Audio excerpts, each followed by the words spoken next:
morning. I'm Kelsey. I'm Education Program Manager at the Compost Research and Education Foundation, and I am here at San Pasqual Valley Soils in beautiful Escondido, California, with Dr. Craig Kolodge as we head into International Compost Awareness Week, or ICAW 2026. So this year's theme is Compost, Feed the Soil That Feeds Us. Craig, can you share a little bit about what this year's theme means to you? Yeah, well, first of all, the very word awareness, the International Compost Awareness Week. It's building awareness up, but specifically, and it's honestly my most important feature of the compost industry, and that is, what is the compost doing? It's feeding a living ecosystem.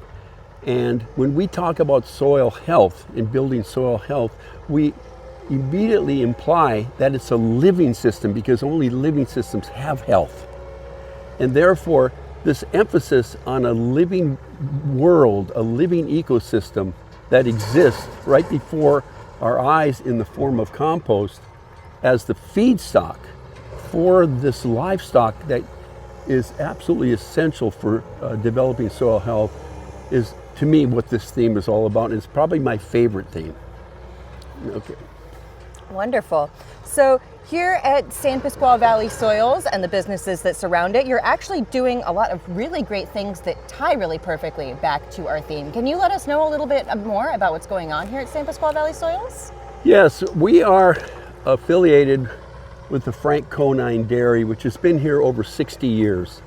We are standing on the largest agricultural preserve in the United States, owned by a metropolitan city, a major city. The city of San Diego owns 14,000 acres of the San Pasqual Valley that they bought decades ago to preserve, to be perfectly frank, the water. They weren't so much into the farming, but what they realized is if they allowed the farmers to coexist on this property and not develop it, they could protect this extremely valuable resource of water underground in the aquifer below us for the future development and needs of the city of San Diego. So here we are in Escondido, and this dairy I'm talking about is the last remaining dairy of what used to be a thriving dairy industry of 250 plus dairies. And because of urban pressures and the competition for land and what have you, all these dairies except this one is left. And the reason this dairy survives is because we've become an environmental service provider as well as a producer of dairy products to produce things like our main commodity is butter. Most of the dairies, we have over 2,000 head, roughly 2,000 head of cows. About 880 of those are milking cows, the rest are heifers and calves. And that dairy survives because we're able to generate enough profitability recycling and processing feedstock. And what we're looking at here behind me is feedstock, believe it or not, from our next door neighbor, the Safari Park, which is part of the world famous San Diego Zoo. And every day we get 5 truckloads of bedding straw and zoo poop that we compost. We do not sell that. That material goes onto our fields twice a year. We farm, as I said, about 750 acres total, and of that, 500 acres is forage. Now, you might think 500 acres is a lot of acreage, but that only represents about 15% of our total cost of feedstock to feed the dairy cows. So we bring in feedstock from the zoo. Right next door, I have a windrow of feedstock from the dairy, cow manure, and behind us we have feedstock from the landscape industry.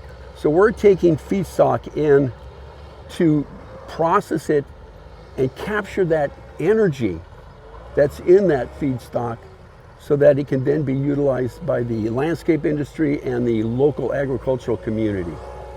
Great, and I love that beautiful circularity that you have going on here, bringing in materials from your community, processing it here on site, using it to feed the cattle, which grows even more food, and it all goes back into the soil and helps to feed this beautiful, thriving agricultural ecosystem here. Right. No, it's an amazing process, the cycling of basically solar energy in the form of living plants and animals and microbes. I can't emphasize enough how this invisible world of microbiology drives the entire system, and how important it is to our very survival if we understand our link and our health and the health of the soil depends on a community that we typically cannot see with the naked eye, and yet is always active. And you'll see that if we have time, we can go to one of the piles and you can see the heat being generated by these microbes as they consume this material, transform it into a safe, extremely valuable feedstock for the agricultural and the landscape industry here in San Diego. Love that. All right. And lastly, what are some ways that everyday people can get involved with this year's theme, Compost, Feed the Soil That Feeds Us? I think the simplest way is to plant a garden. Or if you live in an apartment, use pots, use containers, raise beds, whatever. But get involved in the very cycle of life, which is tied to the plant kingdom, basically.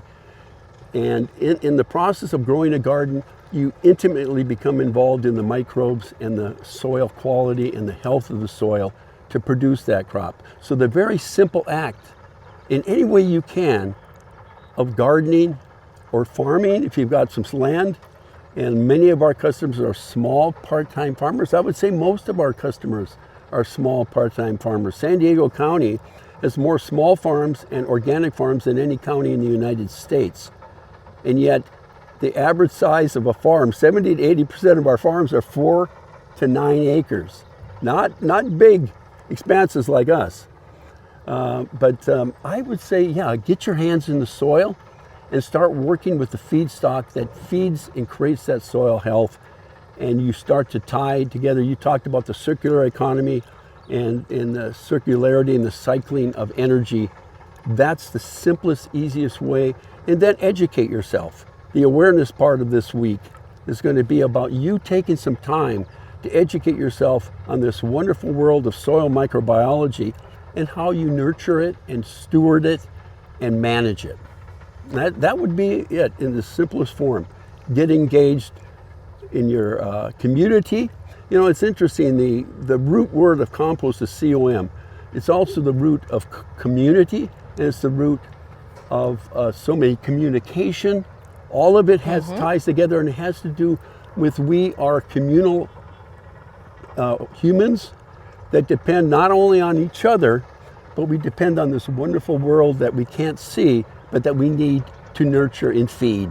And so when we say feed the soil, what we're talking about is feed the life in the soil and be a part of that cycle. You know, a lot of people worry about global warming and all that's happening in the planet.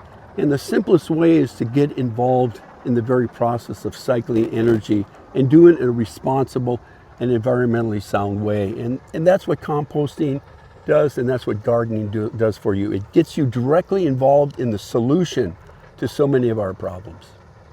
Exactly. All right. Well, Craig, thank you so much for your time and for letting us enjoy this beautiful day here at San Pasqual Valley Soils. Wishing you all the best as you head forward into International Compost Awareness Week 2026. We look forward to celebrating with you the first full week of May. Take care.